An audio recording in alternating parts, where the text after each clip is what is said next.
Here's a fun fact. The first video I ever uploaded to this channel was born completely by accident while I was working on this chapter because I deleted the wrong clip.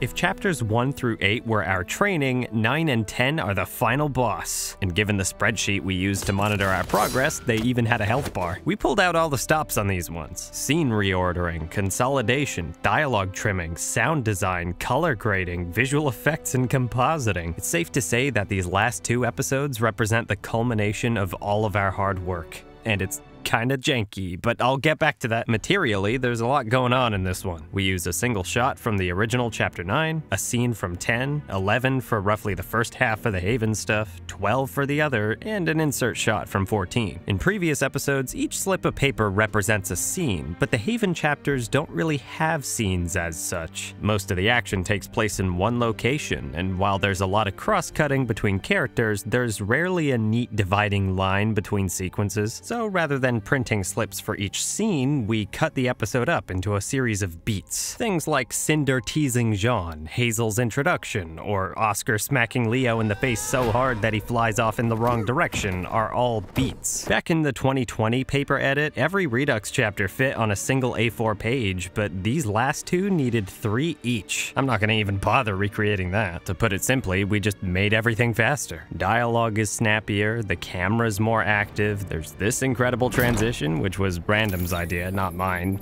That's so cool. Another thing worth mentioning is this Weiss moment. The original positioned it as a cliffhanger, but in Redux, it's just after the midpoint of the episode. Now, it's less like, oh no, is one of the 4 title characters gonna die? No. And more like, oh dang, things just got real. Toss in the additional complication, that is Hazel, and you've got a recipe for suspense. Plus, I just think that between these 2, the Raven reveal is a stronger cliffhanger overall.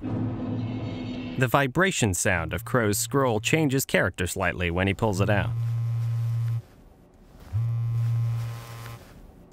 Tell me you noticed. Ozpin is no longer suspicious of Lionheart's phone call. Random Words turned on all the lights outside. That's pretty cool. I'm sure this won't cause problems later. He also fixed an instance of Yang's hair clipping through her eye. Oscar no longer takes a millennia to climb the stairs. Cinder's mask no longer has an obvious chip sticking out of it. Hazel spots Ozpin's cane himself instead of being told by Lionheart. Cinder and Raven remain silent at the bottom of the elevator to increase tension and to give off the impression that they're intimidated by the vault. This pedal casts a light on Vernal's face and hand. Cinder no longer winks to the camera and says, "This girl gonna die, check it out." And finally, Cinder's grim arm makes some creature noises now.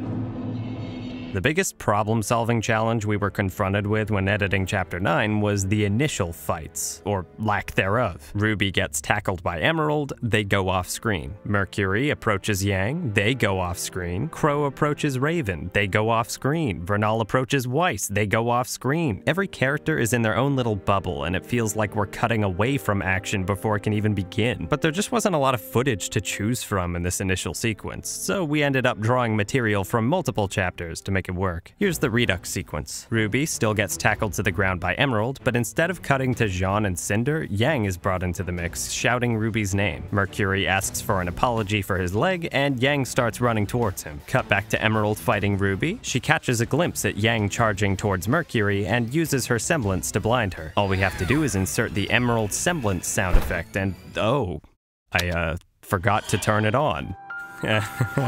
I'll just toss that in the theatrical cut basket. Anyway, Mercury attacks Yang, who can no longer defend herself on account of not being able to see, and we have our first major cutaway. Moving on to Raven, she instructs Vernal to take out Weiss before getting attacked by Crow herself. Weiss, having been in earshot of this conversation, spots Vernal and gasps, preemptively creating a glyph to dodge her attack. Only after attempting to summon and then being cornered by Vernal do we cut away for the second time. Rather than being cordoned off into their own little spaces and ignoring everyone else, the characters are now somewhat reactive to each other, and only after one character gains the upper hand in the conflict do we cut to a different pairing. All in all, there's a nice sense of flow to it, and a layer of energy that was missing before. However,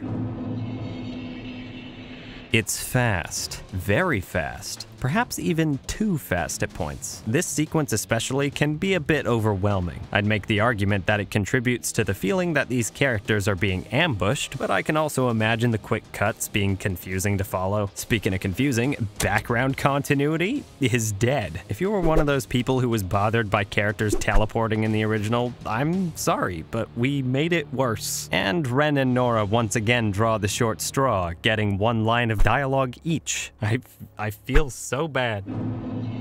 Despite how radical some of these changes are, the actual story of the Haven arc is fundamentally identical. Most of our work was an attempt to tidy up the presentation of these ideas and make the pacing snappier. As I stated in the last breakdown, I already knew going into these chapters that they weren't going to win over everyone, but it was never going to be perfect, and at the very least, we're happy with what we made. Just one question this week. Did you ever consider incorporating vocal songs that didn't show up in the original volume? Yeah, we thought about it, and it would be cool, but in practice, replacing score with songs causes more problems than it solves. Primary dialogue and sound effects are in the center speakers, sure, but quite a few layers of sound design are exclusive to the other channels. And on top of that, you'd also be eliminating the acoustic reverb. If we were truly committed to replacing the score with a song, we'd essentially need to replicate the atmosphere and all of the surround effects from scratch. The beginning of this conversation with Ozpin had its score swapped out so it would better function as an intro to the episode. This is comparatively easy though, because the only thing going on here is dialogue, so all we needed to do was recreate the reverb of the space. But even still, we limit that approach where possible. That's about all I got for this one. Just one more chapter left, and then we're done. Looking forward to talking about it. Catch you later.